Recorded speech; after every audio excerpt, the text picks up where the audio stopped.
రెండవదిగా మేడగది మీద అపోస్తలులు ప్రార్థించి దేవుని ఆత్మని పొందుకున్నారట. ఈ సమయము మనకి మనలో రాదు. మనం కూడా ఒకసారి సమస్యలు లేని వాళ్ళంటే ఎవరు లేరు కదా. మనం ఒకసారి ఇచ్చిన అవకాశాన్ని పోగొట్టుకోకుండా మీ సమస్య ఏదైనా, మీరు దేనికోసం ఆశపడుతున్నా అది ఏదైనప్పటికీ ఒక్కసారి మీ పక్కన వాళ్ళు కూడా మర్చిపోయి మోకరించి వెళ్ళిన వారు మోకరించండి, లేదా నిలబడి ప్రార్థిస్తాను అన్నవారు నిలబడచ్చు, లేదు నాకు కాలు అస్సలు పనిచేయవు అన్నవాళ్ళు మీరు కూర్చొనైనా ప్రార్థించండి. కానీ అవకాశం ఉన్న వాళ్ళు మాత్రం మోకరించకుండా అలాగా ఉండొద్దు. మీరు మోకరించి మీరు దేవుని ఏం అడగాలనుకుంటున్నారో డైరెక్ట్గా సూటిగా దేవుని అడగండి. ఒక 5 అంశాలు నేను మీకు ప్రార్థన జరుగుతున్నప్పుడు చెప్తూ ఉంటాను, మీరు వాటిని ఫాలో అవుతూ ప్రార్థన చేయాలని నేను ఆశపడుతున్నాను. మనం ప్రార్థించాలి, పరిశుద్ధాత్ముడు మన కొరకు ఈ మందిరంలోనికి దిగి రావాలి. పరిశుద్ధాత్ముని వాక్కు మనం ఈరోజు విని అప్పుడే మనం ఇంటికి వెళ్ళాలి. అందరూ సిద్ధపడండి, అందరూ మోకాలేండి, ప్రతి ఒక్కరు అందరూ మోకరించండి అమ్మ. నిలబడే వాళ్ళు నిలబడచ్చు, లేదు నిలబడలేదు మోకాలు కూడా వేయలేము అన్నవారు మీరు అలా కూర్చొని కూడా ప్రార్థన చేయొచ్చు. ప్రతి ఒక్కరు పక్కన వాళ్ళని చూసి సిగ్గుపడద్దు. ఈ అవకాశం మళ్ళా రాదు. నువ్వు దేని గురించి ప్రార్థన చేయాలనుకుంటున్నావో మొదలుపెట్టు, ప్రార్థన చేయి. కన్నీరు విడుస్తూ కనీసం ఒక్క చుక్కన్నా ఈ మందిరంలో రాజు దేవా నాకు సహాయం చేయి ప్రభువా అని ఎలుగెత్తి ప్రార్థించు. ఎబ్బేజు ప్రార్థించాడు, దేవా నా సరిహద్దులను విశాలపరిచేయ్యా, నీ ఆశీర్వాదం నాకు కావాలి ప్రభువా అని ఎబ్బేజు దేవుని ప్రార్థించాడు. ఆదాము అవ్వలు కరుణ కొరకు ప్రార్థించాడు. అబ్రహాము ఆశీర్వాదం కోసం ప్రార్థించాడు. యాకోబు దేవా నా అన్న గురించి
ఇద్దరు ఎవరైనా ప్రేరేపడగలిగిన వారు ప్రార్థించి పరిశుద్ధాత్మ మనతో మాట్లాడగలరా ప్రార్థించండి.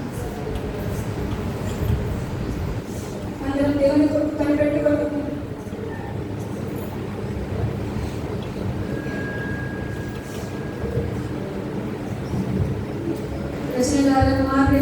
ఎవరైనా ప్రేరేపడగలిగిన ఇద్దరిలో ఒకరు పరిశుద్ధాత్మ కొరకు ప్రార్థించండి. పరిశుద్ధాత్మ మనతో మాట్లాడాలి. అందరం దేవుని కొరకు కనిపెట్టుకోగలుగుతున్న మౌనం ప్రార్థించండి.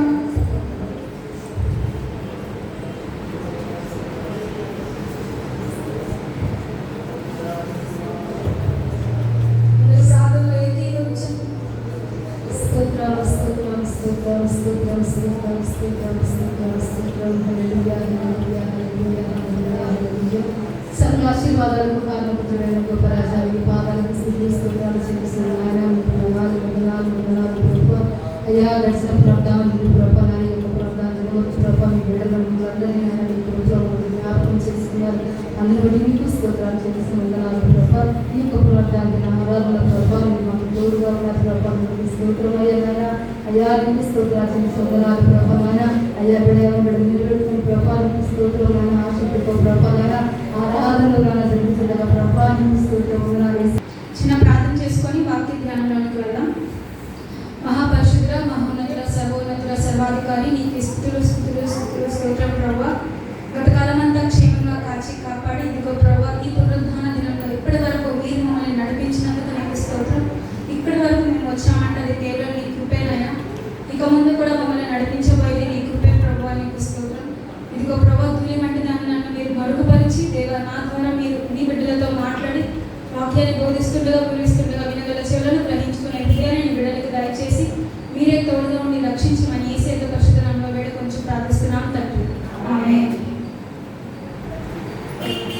వాక్య భాగంలోకి వెళ్దాం. యెషయా గ్రంథము 62వ అధ్యాయము 7వ వచనం.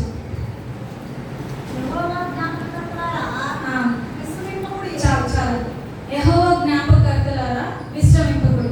ప్రతి ఆదివారం మనం చదువుకునే అధ్యాయం ఇది. ప్రతిరోజు ఉదయం కాలం కానీ సాయంత్రం కానీ మనం చదువుకునే అధ్యాయం. యెహోవా జ్ఞాపకర్తలారా విశ్రమింపకుడి. ఈరోజు మనం ధ్యానించబోయే వాక్యాంశము యెహోవా జ్ఞాపకర్తలు. ముందుగా జ్ఞాపకం అనే పదము మన బైబిల్ గ్రంథం మొత్తంలో 277 సార్లు లిఖించబడి ఉంది. అంటే జ్ఞాపకం అనే మాటకి అంత ప్రాముఖ్యతని బైబిల్ గ్రంథం ఇచ్చారు. ఈ జ్ఞాపకం అనే అంటే ఎగ్జాంపుల్, టీచర్ క్లాస్ రూమ్లో పిల్లలకి రేపు నేను పలానా బ్లాంక్స్ ఇచ్చి ఎస్సీ పెడతాను, పలానా క్వశ్చన్స్లో ఎగ్జామ్ పెడతాను అని అంటారు. తర్వాత రోజు టీచర్ క్లాస్కి రాగానే క్లాస్ మొత్తం సైలెంట్గా ఉంటే ఒకే ఒక అమ్మాయి మాత్రం మేడం ఎగ్జామ్ పెట్టండి, మేడం స్లిప్ టెస్ట్ పెట్టండి అంటారు. ఆయన కూర్చున్న వాడు ఏమంటాడు, ఆ పిల్ల ఇంటర్వెల్లో బయటకు వస్తే చుట్టూ పట్టుకొని పటాపట కొట్టాలి ఆ పిల్లని అంటారు. ఎందుకని వాడు చదువుకోలేదు, ఈ అమ్మాయి చదువుకుంది కాబట్టి. చదువుకుంది కాబట్టి ఏం చేస్తుంది, టీచర్కి జ్ఞాపకం చేస్తుంది. అలానే పిల్లవాడు కూడా చదవట్లేదని వాళ్ళ తండ్రి ఏమంటాడు, అరే నువ్వు ఎగ్జామ్లో ఫస్ట్ ర్యాంక్ తెచ్చుకోరా, నీకు సైకిల్ కొనిస్తాను అంటాడు. వాడు ఎగ్జామ్ రాసిన సంగతి పక్కన పెడితే వాడు పాస్ అవుతాడో ఫెయిల్ అవుతాడో తెలియదు, కానీ నీకు తెలియదు నాన్న ఎగ్జామ్లో నాకు 100కి 200 మార్క్స్ వచ్చేస్తే నువ్వు నాకు సైకిల్ తీసుకురా అంటాడు. వాడు పాస్ అయ్యాడో ఫెయిల్ అయ్యాడో వాడికి తెలియదు. ఎగ్జామ్ పేపర్స్ ఇవ్వలేదు, రిజల్ట్ కూడా రాలేదు. వెంటనే ఏం చేస్తాడు, జ్ఞాపకం చేస్తున్నాడు వాళ్ళ నాన్నకి, నాకు నువ్వు సైకిల్ కొంటాను కదా సైకిల్ తీసుకురా. అరే రిజల్ట్ రాలేదు కదా ఆగ్రా బాబు అంటే, లేదు నువ్వు నాకు సైకిల్ ఇవ్వాల్సిందే అని అంటాడు. అంటే ఇక్కడ జ్ఞాపకం ఏంటి, మర్చిపోయిన దాన్ని మరలా గుర్తుకు తేవడం, రీకాల్ చేసుకోవడం అని అంటారు. యెహోవా జ్ఞాపకకర్తలు అంటే యెహోవా వీరు ఈ నా పని చేశాడు, ఈమె ఈ పని చేసిందని జ్ఞాపకం చేసుకునేవారా కాదు. యెహోవా జ్ఞాపకకర్తలు అంటే యెహోవాకి జ్ఞాపకం చేసేవారు. యెహోవాకి బైబిల్ గ్రంథంలో ఎవరైనా జ్ఞాపకం చేశారా? చాలా మంది జ్ఞాపకం చేశారు. కానీ మనం ఈరోజు ఒక 5 వ్యక్తులని దేవుని ఎలాగ వారు జ్ఞాపకం చేశారో ఈరోజు మనం చూద్దాం. మొదటిగా ఇశ్రాయేలీయులు. ఇశ్రాయేలీయులు ఏ విధంగా దేవుని జ్ఞాపకం చేశారో ఒకసారి చూద్దాం. నేను రిఫరెన్స్ చెప్పేటప్పుడు అది ఓపెన్ చేసి చూడండి, అప్పుడే మీకు వాక్యం అర్థమవుతుంది. నిర్గమకాండము 2వ అధ్యాయము 23వ వచనం. నిర్గమకాండము 46వ పేజీ. అలాగున అనేక దినములు జరిగిన మీదట ఐగుప్తు రాజు చనిపోయింది. ఇశ్రాయేలీయులు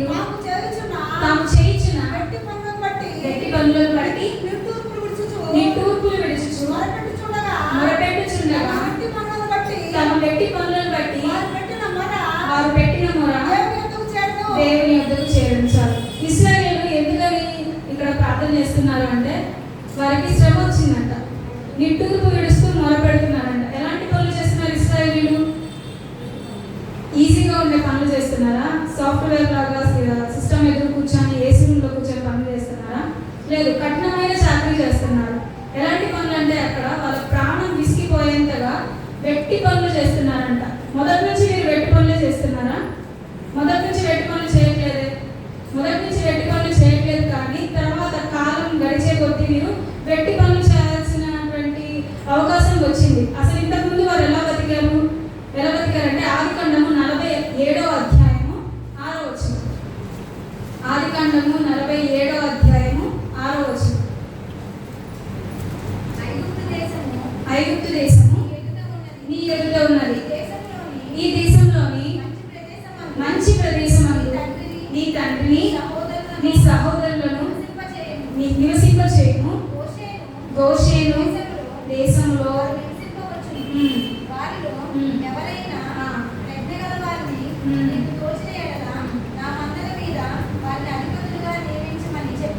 అక్కడ రెండు ప్రాముఖ్యమైన పదాలు ఉన్నాయి. ఒకటి మంచి ప్రదేశము, రెండోది గోషేను దేశం. మంచి ప్రదేశం ఏంటి? గోషేను దేశం ఏంటి? ఇక్కడ యోసేపు ఐగుప్తు మీద అధికారిగా ఉన్నాడు. అధికారిగా ఉన్నప్పుడు ఫరో ఏం చేస్తున్నాడు?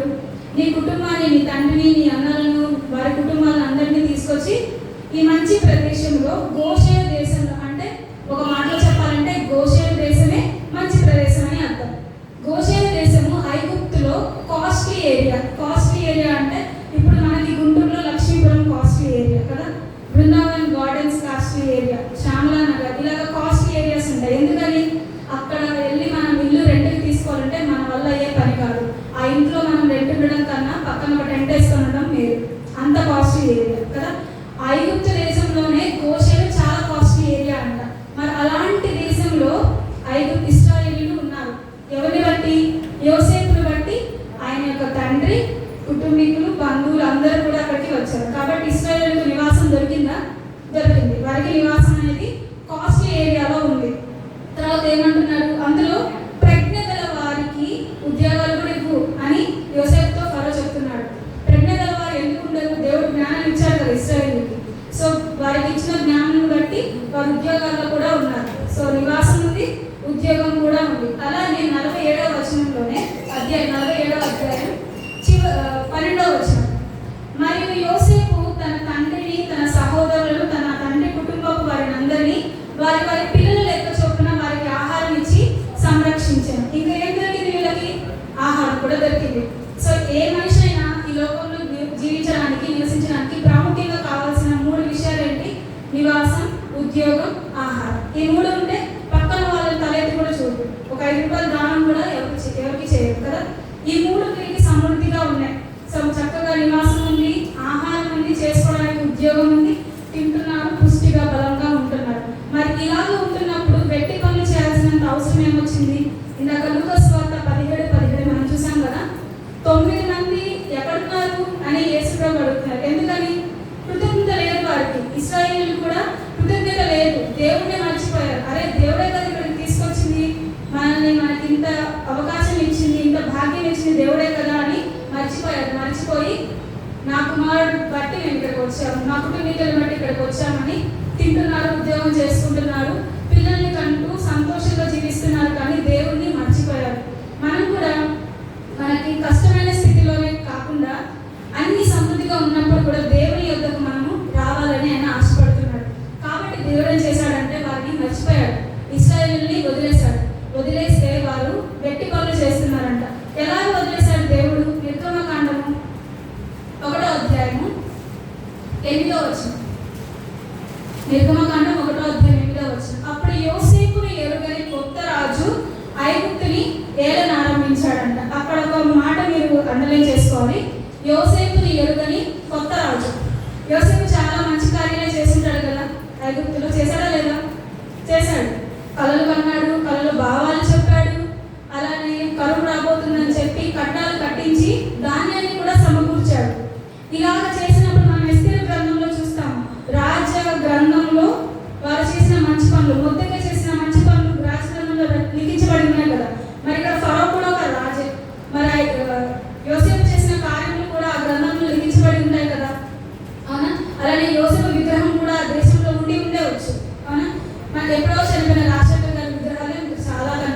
ఉంటాయి. చంద్రబాబు నాయుడు విగ్రహం లేదు, కానీ వారి కుటుంబీకుల విగ్రహాలు అక్కడ కనిపిస్తూ ఉంటాయి మనకి.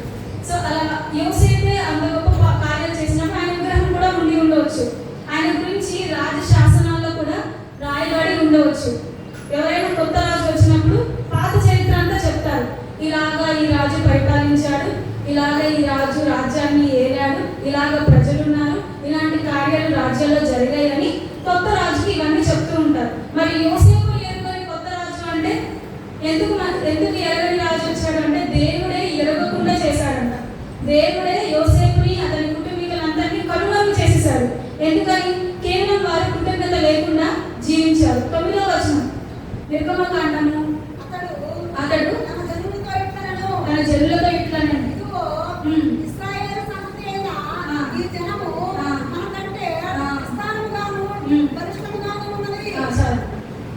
ఇక్కడ ఈ రాజు ఏం చెప్తున్నాడంటే ఐగుప్తీయులు మనకంటే ఇశ్రాయేలు బలిష్టంగా పుష్టిగా ఉన్నారంట.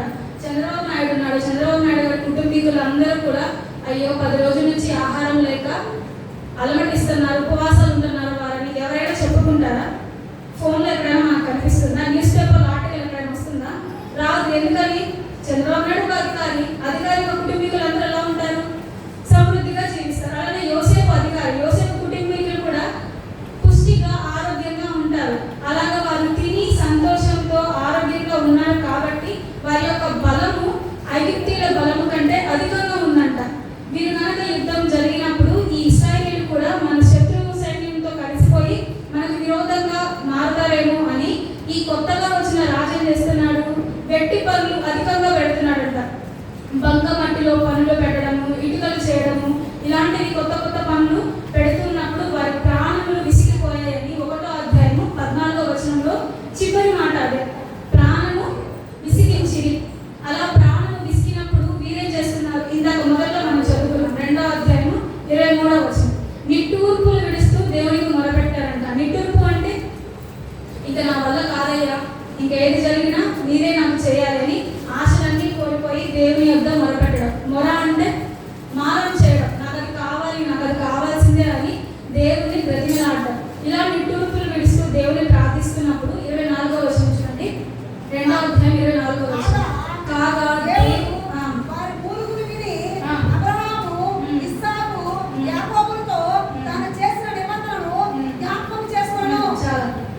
దేవుడు అబ్రహాము, ఇస్సాకు, యాకోబులతో చేసిన నిబంధనను జ్ఞాపకం చేసుకున్నారంట. అంటే ఇశ్రాయేలు ఇక్కడ యెహోవా జ్ఞాపకకర్తలాగా మారారు. దేవునికి జ్ఞాపకం చేస్తున్నారు. ప్రభువా, నీవు ఆనాడు మా పూర్వీకులకు వాగ్దానం చేశావు కదా, ఆ వాగ్దానాన్ని బట్టి మమ్మల్ని ఒక్కసారి నువ్వు జ్ఞాపకం చేసుకో ప్రభువా అని అన్నప్పుడు 3వ అధ్యాయము 8వ వచనం చివరిలో ఆయనే స్వయంగా దిగి వచ్చాడంట. కనిపించింది ఆ మాట? ఆయనే దిగి వచ్చాడు. 3వ అధ్యాయం 8వ వచనం చివరిలో ఆయనే తనంత తానే దిగి వచ్చాడు. దిగివచ్చి దేనికోసం దిగి వచ్చాడు? ఇశ్రాయేలీయులు పెడుతున్న నిట్టూర్పు మొరలను విని వారిని కాపాడడం కోసం దిగి వచ్చాడు. దిగి వచ్చి ఆయన మౌనంగా ఉన్నాడా? చూడండి 3వ అధ్యాయం 21వ వచనంలో ఏమీ లేకుండా వారు ఐగుప్తుకు వచ్చారు, కానీ వారు పెడుతున్న నిట్టూర్పు మొరలను బట్టి ఆయన వారికి సమృద్ధిని ఇచ్చాడు. 21వ వచనం 3వ అధ్యాయం 21వ వచనం. మరియు నేను ఈ జనుల ఐగుప్తీయులకు కటాక్షము కలుగజేసేదను కనుక మీరు వెళ్ళినప్పుడు వట్టి చేతులతో వెళ్ళరు. ఊరికి వట్టి చేతులతో వచ్చిన వాళ్ళు ఎలా వెళ్తున్నారు? సమృద్ధితో. ఐగుప్తీయులనే దోచుకొని వెళ్ళేలాగా దేవుడు కృప చూపించాడు. దేవుడు జ్ఞాపకం చేసుకుంటే అలాంటి కార్యాలే మన ఇంట్లో కూడా జరుగుతాయి. మనం కూడా దేవుని జ్ఞాపకర్తలాగా ఉండాలి. వట్టి చేతులతో వచ్చారు, ఐగుప్తీయులను దోచుకొని బంగారం వారి దగ్గర అంతా తీసుకొని వెళ్ళారు. మొదటిగా ఐగుప్తీయులు దేవునికి ఏ విధంగా జ్ఞాపకం చేశారో మనం చూసాం. ఇప్పుడు రెండవదిగా మోషే దేవునికి ఏ విధంగా జ్ఞాపకం చేశాడు? నిర్గమకాండము 32వ అధ్యాయము 2వ వచనం.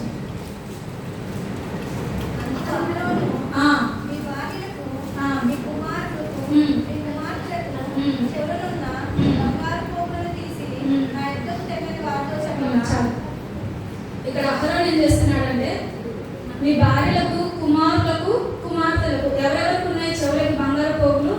భార్యలకు, కుమారులకు, కుమార్తెలకు. అంటే పురుషులు బంగారు ఆభరణాలు పెట్టుకుంటారా చెవులకి? బంగారు పోగులు అంట. ఈ కాలంలో పెట్టుకోరు, కానీ ఆ కాలంలో పెట్టుకొని ఉండవచ్చు. అందుకే బైబిల్లో రాయబడి ఉంది. ఆ బంగారు పోగులను తీసుకొని రండి. అయ్యో ఆ మోషే అనే ఆ వ్యక్తి వచ్చాడు, తీసుకొచ్చాడు, ఎక్కడికి వెళ్ళాడో మాకు కూడా తెలియదు, ఆయన అడ్రస్సే తెలియట్లేదు, ఆయన కొండెక్కాడు, ఎన్ని రోజులు ఉంటాడు ఆ కొండ మీద, తిన్నాడో తెలియదు, దీని గురించి ఆలోచించట్లేదు. కానీ దేవుడు కావాలంట. దేవుడి కోసం అక్కడ ఇక్కడ వెతుకుతున్నారు, కానీ వారి హృదయంలోనే దేవుడు ఉన్నారన్న విషయము గ్రహించలేకున్నారు ఇశ్రాయేలీయులు. దేవుడు కావాలి మాకు, దేవుడిని చేయండి అంటే అహరోను దేవుడి గురించి తెలిసిన వ్యక్తే కదా.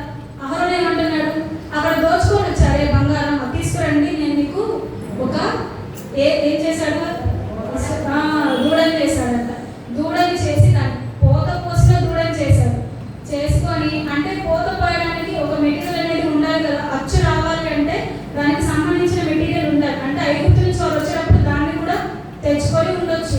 అది లేకపోతే పోత పోయడానికి వారి దగ్గర ఏ మెటీరియల్ లేనప్పుడు ఆ యుద్ధం అనేది ఎలా వచ్చింది. కాబట్టి ఐగుప్తు నుంచి వచ్చినప్పుడు బంగారంతో పాటు దీన్ని కూడా తెచ్చుకొని ఉండొచ్చు.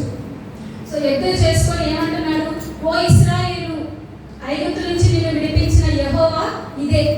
యెహోవా ఎద్దులో ఉంటాడా, యెహోవా ఫోన్లో ఉంటాడా, యెహోవా బాటిల్లో ఉంటాడా, యెహోవా ఎక్కడ ఉంటాడు? ఆయన ఆత్మస్వరూపుడు, ఆయన నీలో నాలో ఎల్లప్పుడూ జీవిస్తూ ఉంటాడు.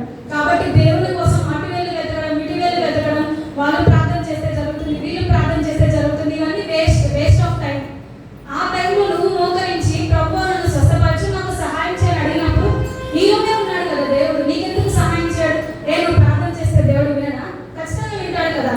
నీ కొరకు ప్రార్థించే వాళ్ళు ఏదైనా పాపం నుండి ఆ ప్రార్థన దేవుడి దగ్గరికి చేరట్లేదేమో, దేవుడు నన్ను క్షమించి నాకు ఇది చేయి ప్రభు అని అడిగినప్పుడు దేవుడు ఖచ్చితంగా చేస్తాడు కదా. ఎందుకని నువ్వు క్షమాపణ అడుగుతున్నావు కాబట్టి. ఇక్కడ ఇశ్రాయేలు ఏం చేస్తున్నారు, ఎత్తునే దేవుడుగా అనుకొని ప్రార్థిస్తున్నారు. చూడండి, యెహోవా అక్కడ బాధపడుతున్నాడు.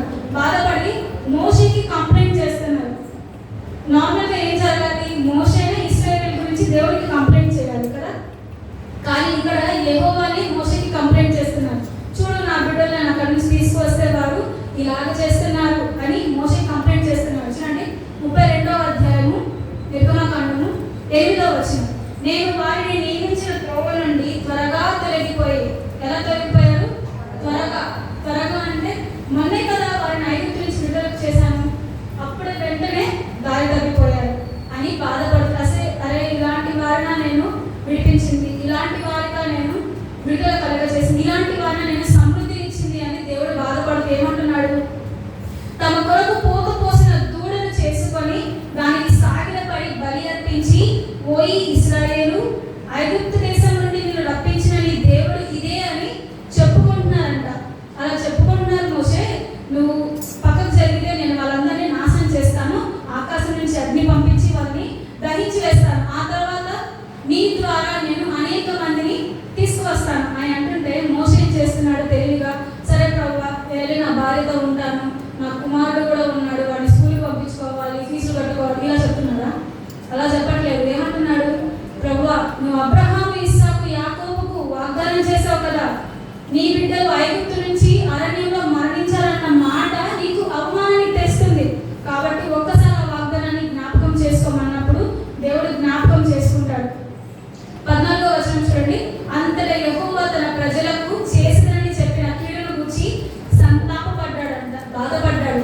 అయ్యో, వీరు ఇలా చేస్తున్నారు కదా, వీరు నేను క్షమించేస్తాను, ఇంకా వీరి గురించి నేను ఎటువంటి చెడు ఆలోచనలు చేయను, వారిని నేను నశింప చేయను అని ఆలోచన కలిగి వారిని క్షమించేస్తాడు దేవుడు. ఎందుకని? మోషే దేవుడికి జ్ఞాపకం చేశాడు కాబట్టి. మొదటిగా ఇశ్రాయేలీయులు దేవుడికి జ్ఞాపకం చేశాడు, రెండవదిగా మోషే దేవుడికి జ్ఞాపకం చేశాడు, మూడవదిగా హన్నా. 1వ సమూయేలు 1వ అధ్యాయము 5వ వచనం. 1వ సమూయేలు 1వ అధ్యాయము 5వ వచనం.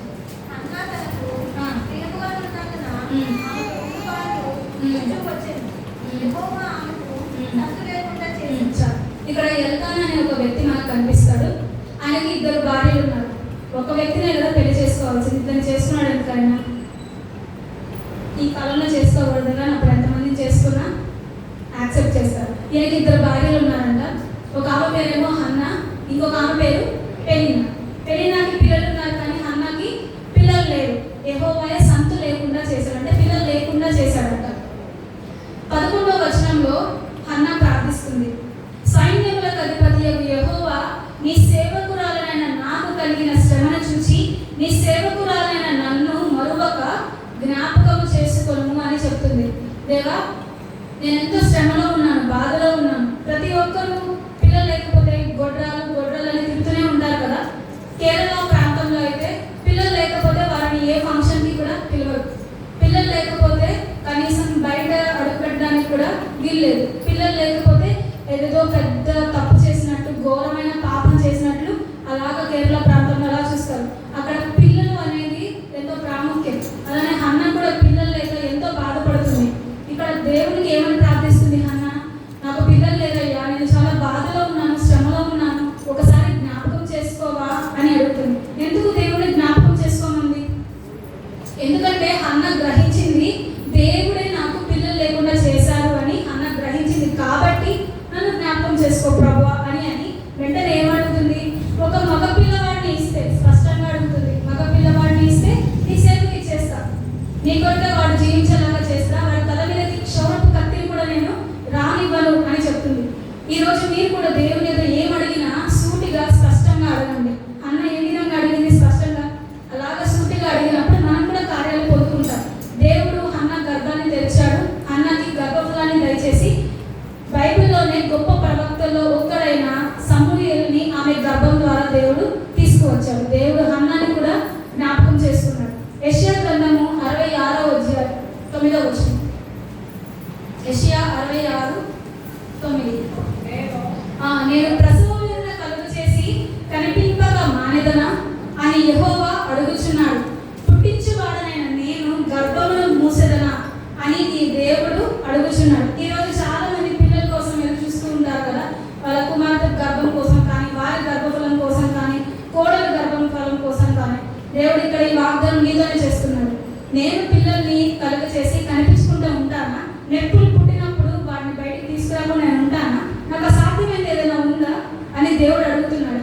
నువ్వే దేవుడితో మాట్లాడుకో. దేవా, నీకు అసాధ్యమైనది ఏది లేదు, తక్కువ సమయంలో నీ కార్యంలో నా ఎడల స్పష్టంగా జరిగించు ప్రభువా అని ప్రార్థించాడు. ఖచ్చితంగా నీ కుమార్తె గర్భాన్ని దేవుడు తెరుస్తాడు. ఖచ్చితంగా నీ కోడలి గర్భాన్ని దేవుడు తెరుస్తాడు.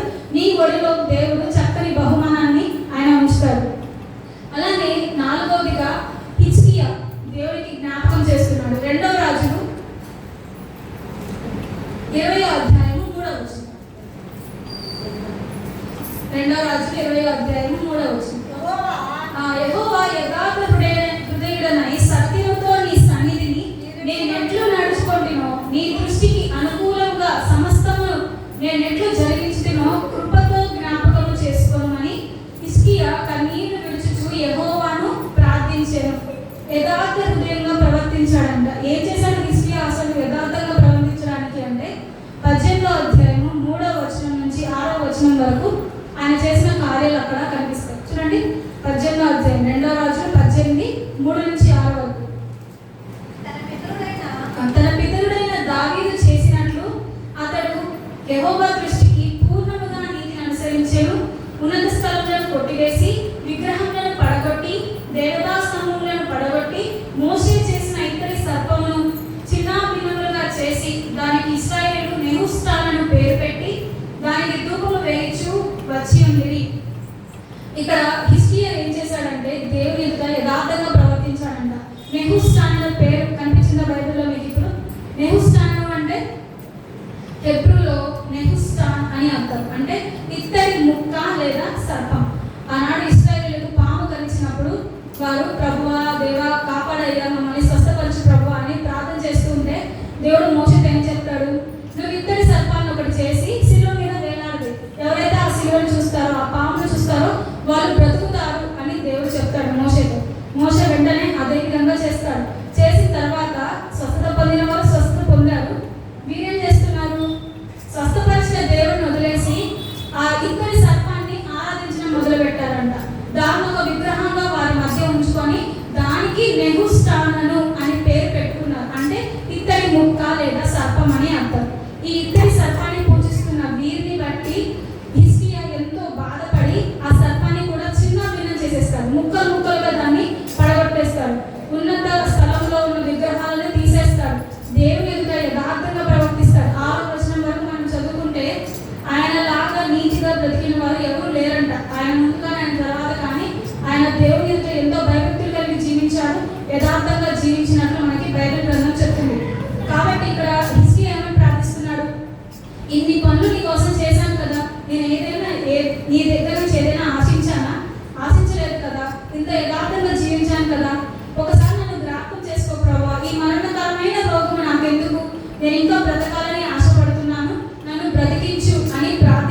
కన్నీళ్లు విడుచుట చూచి తిని నీ ప్రార్థన నేను అంగీకరించి ఉన్నాను అని దేవుడు మాట్లాడతాడు. దేవుడు మాట్లాడి హిజ్కియా కన్నీళ్లు తుడిచి హిజ్కియాని జ్ఞాపకం చేసుకొని ఎన్ని సంవత్సరాలు ఆయుష్ పెంచుతాడు?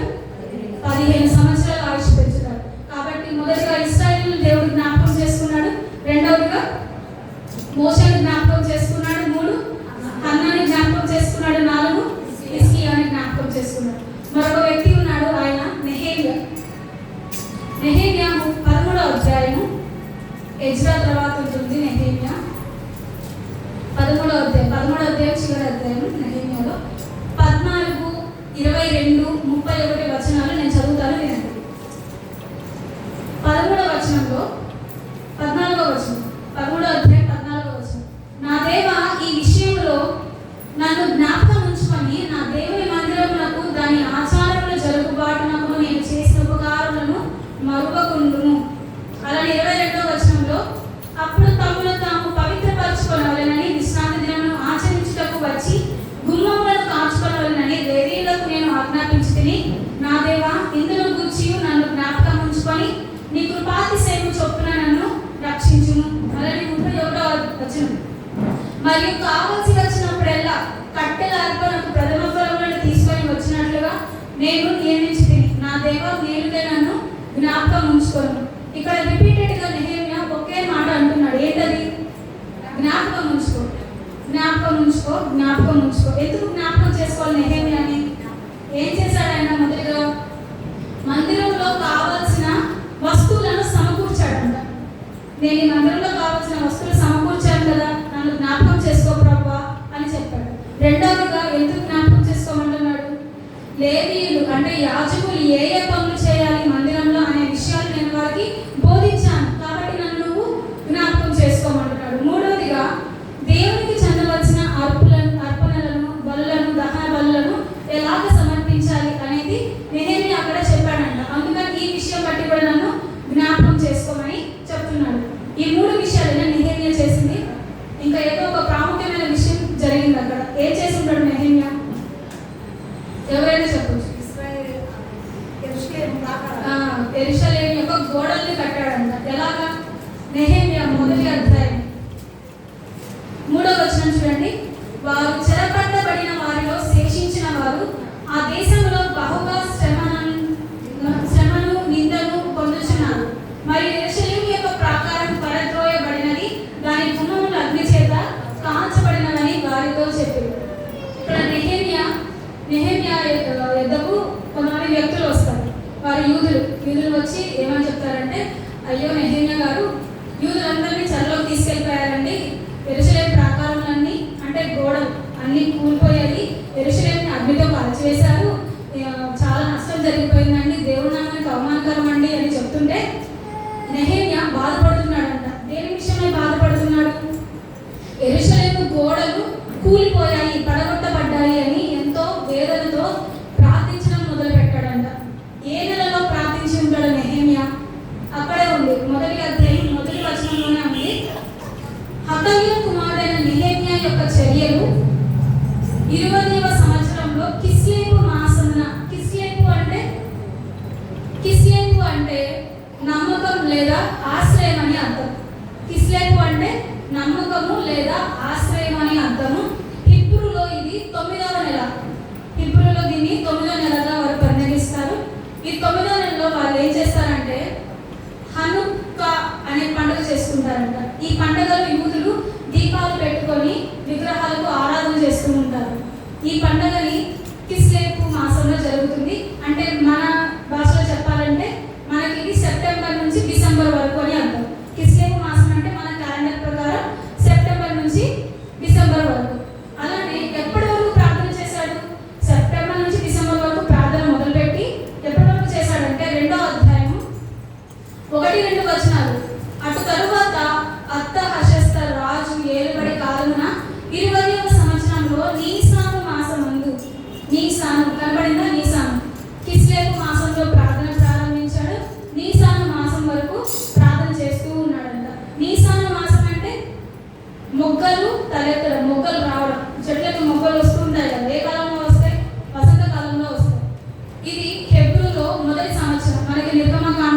ఇశ్రాయేలుల మొదటి సంవత్సరంగా మనం దీన్ని చూడవచ్చు. పస్కా పండుగ కూడా ఈ మాసంలోనే జరిగింది. యేసు ప్రభు వారి శిలువ కూడా ఈ నెలలోనే వేయడం అనేది మనం చూస్తాం. ఈ నీసాను మాసం మన క్యాలెండర్ ప్రకారం మార్చి నుంచి ఏప్రిల్ వరకు, అంటే మొత్తంగా సెప్టెంబర్ డిసెంబర్ మధ్య కాలంలో ప్రార్థన మొదలుపెట్టి మార్చి ఏప్రిల్ దాకా ప్రార్థన చేస్తూ ఉన్నాడంట. దగ్గరగా 6 నెలలు ప్రార్థించాడు నెహెమ్యా. దేనికోసం? యెరూషలేము ప్రాకారంలో గోడలు కట్టబడాలి ప్రభువా, ఎవరైనా నువ్వు లేవనెత్తు, ఎవరైనా పంపించి గోడలు కట్టించు అని నెహెమ్యా ప్రార్థిస్తుంటే నెహెమ్యా ఊహించిన ట్విస్ట్ అక్కడ ఒకటి జరిగింది. ఏంటి? ఎవరో ఎందుకురా బాబు, నువ్వే వెళ్ళి ఆ గోడలు కట్టు అని దేవుడు నెహెమ్యాని ప్రేరేపించాడంట. వెంటనే రాజు యొద్దకు వెళ్ళి 2వ అధ్యాయం అంతా మనకి 2వ అధ్యాయం 9వ వచనం వరకు అక్కడ మనకి స్టోరీ అంతా ఉంటుంది. నెహెమ్యా రాజు యొద్దకు వెళ్ళి ఇలాగ మాట్లాడతారు. నెహెమ్యా ఉద్యోగం ఏంటో తెలుసా? రాజు యొద్ద ఉండి గిన్నెలో ద్రాక్షరసాన్ని అందించే ఉద్యోగం. ద్రాక్షరసాన్ని అందిస్తూ రాజు పక్కనే ఉండాలి. రాజు పక్కన ఉండి ఒకరోజు గిన్నె అందిస్తుంటే రాజుగారు ఏమంటారు? ఏంటి నీ ఫేస్ చాలా డల్గా ఉంది, నువ్వేం చాలా నీరసంగా ఏదో బాధతో ఉన్నావు అని అంటాడంట. అంటే ఇంతకుముందు ఎప్పుడు బాధతో లేడా? మనం కూడా మన ఉద్యోగ స్థలాల్లో కానీ ఎక్కడైనా కూడా నీరసంగా ఎక్కడో జరిగిన విషయం మన నెత్తి మీద పెట్టుకొని ఈ ప్రపంచం అంతమైపోతుంది, నేను లేకపోతే ముందుకు జరిగిపోలేము, నేను లేకపోతే అంతా నాశనం అయిపోయింది, నేను ఇప్పుడు దీని గురించి ఆలోచించకపోతే తుఫాను భూకంపాలు అన్నీ వచ్చేసి భూమి 2 బద్దలైపోయింది అని ఇలాంటి బాధలు మన నెత్తి మీద పెట్టుకుంటాం మనం. కానీ నెహెమ్యా తన పని స్థలంలో అలా లేడు. ప్రతిరోజు ఉత్సాహంతో ఆనందంతో రాజుకి గిన్నె అందించే పని, అది చిన్న పనైనా ఉత్సాహంతో చేసేవాడంట. కానీ ఒక్కరోజు మాత్రం నీరసంగా ఉన్నాడు. ప్రతిరోజు ఆనందంగా ఉండే నెహెమ్యా ఒక్కరోజు నీరసంగా ఉండేసరికి రాజు దాన్ని గమనించి అడిగాడంట. అడిగినానంటే నెహెమ్యా ఏం చెప్తున్నాడు? మా పూర్వీకుల సమాధులు పడగొట్టబడ్డాయండి, వెళ్ళి వాటిని కట్టుకోవాలి, మీరు నాకు ఆజ్ఞాపిస్తే, నాకు సెలవిస్తే నేను వెళ్ళి కట్టుకొని వస్తాను అని చెప్తాడంట. అలా చెప్పే సమయంలో రాజుగారి పక్కన రాణిగారు కూడా ఉన్నారు. అది ప్రెస్టీజ్ ఇష్యూ అన్నమాట. ఇప్పుడు నువ్వు వెళ్ళొద్దు అంటే రాణిగారి దగ్గర రాజు ఏమవుతాడు? చురుకనైపోతాడు కదా. ఆ రాణిని అక్కడ కూర్చోబెట్టింది ఎవడు? దేవుడే రాణిని కూడా రాజు పక్కన కూర్చోబెట్టి నెహెమ్యా వచ్చి ఎదుట అడుగుతాడు. అడిగినప్పుడు నువ్వు ఒప్పుకోవాలి అని ఆ ప్రేరేపణ కలిగిస్తాడు. నెహెమ్యా రాజుని అడిగే ముందు కూడా దేవుని ప్రార్థన చేస్తాడంట. గిన్నె అందిస్తూ మనసులో ప్రార్థన చేసుకోవడం, గిన్నె తీసుకొని మనసులో ప్రార్థన చేసుకోవడం. అతను నుంచున్న తన ధ్యాసంతా కూడా ఏమైంది? యెరూషలేము గోడలు మరలా కట్టబడాలి, నువ్వు సహాయం చేయి ప్రభువా, ఎవరినైనా పంపించయ్యా అన్నప్పుడు దేవుడు ఆయనకే ప్రేరేపణ కలిగిస్తాడు. దేవుడు నెహెమ్యా రాజుని అడిగినప్పుడు రాజు సరే వెళ్ళు, నువ్వు వెళ్తూ ఏం చేయాలి? మన ధనాగారంలో ఉన్న ధనాన్ని కూడా తీసుకొని వెళ్ళి నీకు ఎంత కావాలో అంత తీసుకెళ్ళి మరలా నువ్వు ఆ గోడల్ని కట్టించు అని చెప్తాడంట. ఇంతకుముందు ఎవరు నెహెమ్యా కన్నా ముందు ఎవరు యెరూషలేము గోడలు కట్టలేదా? నెహెమ్యా కన్నా ముందు ఎజ్రా వచ్చాడు, జెరుబ్బాబెలు కూడా వచ్చారు. వాళ్ళు కూడా యెరూషలేము మందిరాన్ని కట్టారు కానీ గోడలు కట్టలేకపోయారంట. ఎందుకు కట్టలేకపోయారు అంటే యెరూషలేము గోడలు 4 కిలోమీటర్ల వైశాల్యంతో ఉంటాయి. ఒక్కొక్క రాయి 5 టన్నుల బరువు ఉంటుంది. అంటే 5000 కేజీల బరువు ఒక్కొక్క రాయి. ఎందుకు అంత బరువు? అంత గట్టిగా కడితేనే కదా శత్రువు లోపలికి రాకుండా ఉండేది. ఒక మాటలో చెప్పాలంటే ఇశ్రాయేలీయులు చెరలో ఉండి కఠినమైన పనులు చేయడానికి ఇక్కడ గోడలు కట్టుకోవడం కోసం వాళ్ళు ఆ పనులు చేసుకుని ఉంటారేమో అనిపించింది నాకు చదివినప్పుడు. నెహెమ్యాని దేవుడు ప్రేరేపించి ఇశ్రాయేలీయులు ఎవరూ చేయలేని ఒక గొప్ప కార్యము నెహెమ్యా ద్వారా జరిగించాడు. 5 టన్నుల బరువు ఉన్నటువంటి ఒక్కొక్క రాయిని పెట్టి 4 కిలోమీటర్ల వైశాల్యంతో ఆ గోడలన్నీ కూడా కట్టించడానికి దేవుడు నెహెమ్యాకి బలాన్ని దయచేశాడంట. ఇంత పని చేశాను కదా, నన్ను జ్ఞాపకం చేసుకో ప్రభువా, లేవీయులను కూడా చెప్పాను కదా మందిరంలో ఎలాంటి పనులు చేయాలో నన్ను జ్ఞాపకం చేసుకోవా, మందిరంలో ఎలాంటి వస్తువులు ఉండాలో నేను చెప్పాను కదా, దాన్ని బట్టి నన్ను జ్ఞాపకం చేసుకోవా, ఈ మందిరంలో దహన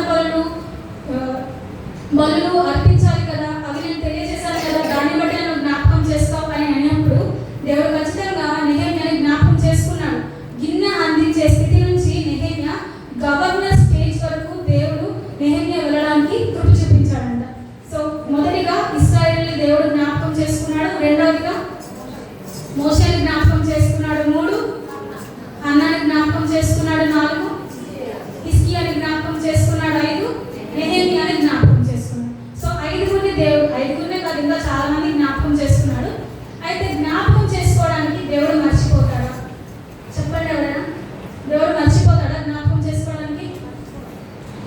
యెషయా గ్రంథము 49వ అధ్యాయము 15-16 వచనం.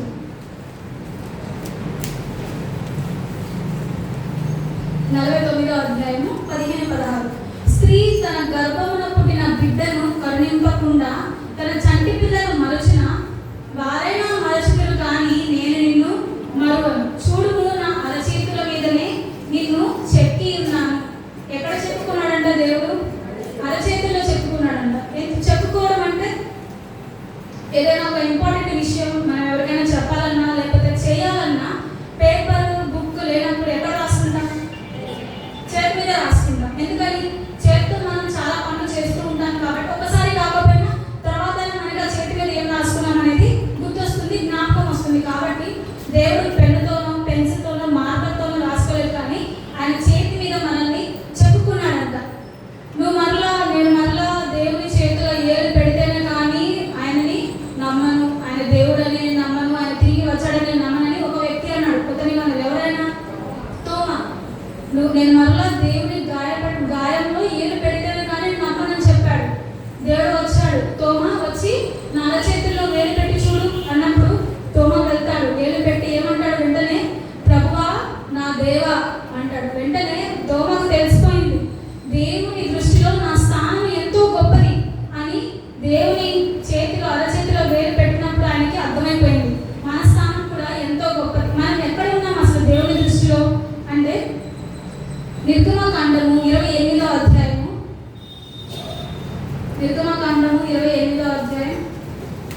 12వ వచనం. అప్పుడు ఇశ్రాయేలీయులకు జ్ఞాపకార్థమైన రత్నములుగా ఈ 2 రత్నములను ఏఫోదు భుజముల మీద ఉంచవలెను. అట్లు జ్ఞాపకం కొరకు అహరోను తన 2 భుజముల మీద యెహోవా సన్నిధిని వారి పేర్లను భరించును. ఇక్కడ మోషేతో దేవుడు ఆజ్ఞాపిస్తున్నాడు, ఇలాంటి పనులు చేయాలని అని చెప్తాడు. ఎలాంటి పనులు అవి? 2 రత్నములను తీసుకొని ఒక రత్నం మీదేమో 6 పేర్లు రాయాలి. ఏంటా పేర్లు? ఇశ్రాయేలు గోత్రాలు, 12 గోత్రాలు 6 ఒక రత్నం మీద, ఇంకొక 6 మరొక రత్నం మీద రాసి అవి ఎక్కడ ఉండాలంట? ఏఫోదు మీద. ఏఫోదు అంటే పాస్టర్ గారు వేసుకునే అంగి, యాజకుడు వేసుకునే అంగి. అహరోనే కదా అక్కడ పాస్టర్ అంటే ఇశ్రాయేలీయులకి. సో అహరోను వేసుకునే అంగి మీద భుజముల మీద 2 రత్నాలు, ఇటువైపు ఒక రత్నం ఇటువైపు ఒక రత్నం ఉండాలంట. ఇటువైపు ఉన్న రత్నం మీద 6 పేర్లు, 6 గోత్రాల పేర్లు, ఇటువైపు ఉన్న రత్నం మీద కూడా 6 గోత్రాల పేర్లు ఉండాలి. అలా ఉన్నప్పుడు ఏం జరిగింది? ఎప్పుడైతే యాజకుడు లోపలికి వెళ్ళి ప్రార్థిస్తున్నప్పుడు ఈ రత్నం మెరుస్తూ ఉండేది కదా, దాని మీద ఉన్న పేర్లు కూడా దేవునికి స్పష్టంగా కనిపిస్తూ ఉంటాయి. అందుకని ఆ ఉద్దేశంతో రత్నములు భుజముల మీద వచ్చేలాగా అక్కడ ముద్రించాలని దేవుడు చెప్తాడు. మరి అవి ఇశ్రాయేలు కదా ఆ పేర్లు, ఆ రత్నాలు మనకు కాదు కదా అని అనుకోవచ్చు. కానీ మన దేవుడు ఎవరో తెలుసా? యూదా గోత్రపు సింహం. యూదా గోత్రపు సింహము మన ప్రధాన యాజకుడు. ఆయన భుజముల మీద మనము ఉన్నాము కాబట్టి ఆయన మనల్ని ఎన్నటినీ కూడా మర్చిపోడు. ఆయన భుజముల మీద రాజ్యభారం ఉందంట. ఆ రాజ్యం ఎవరు? నువ్వు నేనే ఆయన రాజ్యము. ఆయన రాజ్యము మనల్ని ఆయన భుజములలో మోసుకెళ్తూ ఉన్నాడు. కాబట్టి వెంటనే ఆయన తల తిప్పితే భుజముల మీద ఎవరు కనిపిస్తారు? నువ్వే కనిపిస్తావు. నువ్వు చేసే ప్రార్థన ఆయన కనిపిస్తుంది, నువ్వు కాల్చిన కన్నీరు ఆయన కనిపిస్తుంది, నువ్వు పెట్టే మొర ఆయనకి వినపడుతూ ఉంటుంది. ఎందుకని? భుజము చెవుకి దగ్గరలో ఉంటుంది కాబట్టి నువ్వు ఎప్పుడైనా నిరుత్సాహపడినా నీరస పడిపోయినా వెంటనే జ్ఞాపకం చేసుకోవాల్సిన విషయం ఏంటి? అరచేతులు నిన్ను చెప్పుకుందే కాకుండా ఆయన భుజముల మీద కూడా నిన్ను పెట్టుకున్నాడంట. నీవే ఆయన రాజ్యము, నీవే ఆయన సొత్తు. మరి మరచిపోయినప్పుడు ఎందుకు జ్ఞాపకం చేయమంటున్నాడు? ఎందుకంటే ఒక 6 నెలల తర్వాత నేను ఈ అమ్మాయికి ఈ కార్యం చేస్తాను అని దేవుడు అనుకుంటాడు. ఎగ్జాంపుల్ నన్నే తీసుకోండి. ఒక 6 నెలల తర్వాత జెరూషాకి ఈ కార్యం నేను చేస్తాను అని అనుకుంటాడు. కానీ నేను రోజు మోకరించి ప్రభువా నాకు సహాయం చేయి, నా కార్యాన్ని త్వరపెట్టు ప్రభువా అని రోజు నేను ఏడుస్తూ అడుగుతూ ఉంటే దేవుడు ఏం చేస్తాడు? అరే ఈ అమ్మాయి భలే ఏడుస్తుంది, భలే కన్నీరు కాలుస్తుంది అని 6 నెలల్లో జరగాల్సిన కార్యాన్ని 1 నెలలోనే కంప్లీట్ చేసేస్తాడు దేవుడు. అంటే దేవుడిని మనము త్వరపెట్టాలి. దేవా ఈ కార్యము నీ చిత్తమైతే నాయన త్వరపెట్టి జరిగించు ప్రభువా అని ఈ విధంగా మనము జ్ఞాపకం చేయాలి. అందుకని దేవుడు జ్ఞాపకం చేయమంటున్నాడు. మరి ఏ విషయాన్ని బట్టి మనం జ్ఞాపకం చేయాలంటే ప్రతి సంవత్సరం మనము వాగ్దానం తీసుకుంటూనే ఉంటాం కదా. ప్రతి ఒక్కరు వాగ్దానం తీసుకున్నారు కదా. ఆ వాగ్దానాన్ని బట్టి దేవుడికి జ్ఞాపకం చేయాలి. ఈ పరిశుద్ధ గ్రంథంలో ఉన్న వాక్యములన్నీ కూడా మనకి వాగ్దానాలు. ఈ వాగ్దానాలన్నీ కూడా పెట్టుకొని దేవుని ఎదుట మొరపెట్టాలి, జ్ఞాపకం చేయాలి. ఇప్పుడు దేవుడు మాట్లాడాడు కదా ఇందాక కూడా, మీ గృహాల చుట్టూ నేను అగ్ని కంచె ఉంచుతాను. ఒక దుర్దినములు రాబోతున్నాయి కానీ మీ వద్దకు అవి రావు. నేను మీకు సహాయం చేస్తాను, ధైర్యంగా ఉండండి. దేవా, ఇప్పుడు మాట్లాడావు కదా, ఈ వాగ్దానం నాతో చేసావు కదా, ఈ వాగ్దానాన్ని నెరవేర్చు ప్రభువా అని మనము దేవుని ఎదుట ప్రార్థించాలి. సిలువలో దొంగ, దేవా నువ్వు పరలోక రాజ్యంలోనికి వెళ్ళినప్పుడు నన్ను కూడా జ్ఞాపకం చేసుకో అన్నాడు. యేసు ప్రభు ఏమన్నాడు వెంటనే, అరే పిచ్చోడా, నేను భూలోకానికి వచ్చే 33 years అయిపోయింది, 33 సంవత్సరాలు అయిపోయింది. అక్కడ నా సింహాసనం అంతా దుమ్ము పట్టిపోయింది. నేను వెళ్ళి దాన్ని ఫస్ట్ తుంచుకోవాలి, నాకు చాలా పనులు ఉన్నాయి అక్కడ, తర్వాత ఎందుకు జ్ఞాపకం చేసుకుంటాను అని అన్నాడా? లేదు. నేను ఫస్ట్ వెళ్ళి మా తండ్రితో కూర్చొని అసలు రాజ్యంలో ఏం జరిగింది, నేను 33 సంవత్సరాలు భూలోకంలో ఉన్నాను కదా, పరలోకంలో ఏమైపోయిందో, మీరు ఏ ఆహారం తిన్నారో, మీరు ఎలా ఉన్నారో అని నేను ఆ తండ్రిని అడగాలి. ఆ తర్వాత నాకు తీరిగ్గా ఉన్నప్పుడు నేను జ్ఞాపకం చేసుకున్నానని చెప్పాడా? లేదు. వెంటనే ఏమన్నాడు, నేడు నీవు నాతో కూడా పరదేశంలో ఉంటావు. వెంటనే నువ్వు జ్ఞాపకం చేసుకో ప్రభు అని అనడమే ఆలస్యం. దేవుడు వెంటనే నిన్ను జ్ఞాపకం చేసుకుంటాడు. బయర్షెబా కూడా దావీదు యొద్దకు వెళ్ళి, మనకు పుట్టిన కుమారుడు ఉన్నాడు కదా, కుమారుడును రాజు చేస్తానన్నావు కదా, మరి జ్ఞాపకం చేసుకోవాలని అంటే దావీదు ఏమంటాడు, ఖచ్చితంగా నా తర్వాత సొలొమోనే ఈ రాజ్యాన్ని పరిపాలిస్తాడు అని దావీదు కూడా సొలొమోనును బట్టి జ్ఞాపకం చేసుకున్నాడు. దానియేలు దేవునితో మోకరించి 21 రోజులు ఉపవాసం నుండి ప్రార్థిస్తాడు. ప్రభువా, నీ బిడ్డలు చెరలో ఉన్నారయ్యా, 70 సంవత్సరాల తర్వాత నువ్వు విడుదల కలుగ చేస్తానన్నావు కదా, మరి వినిపించయ్యా అని అడిగిన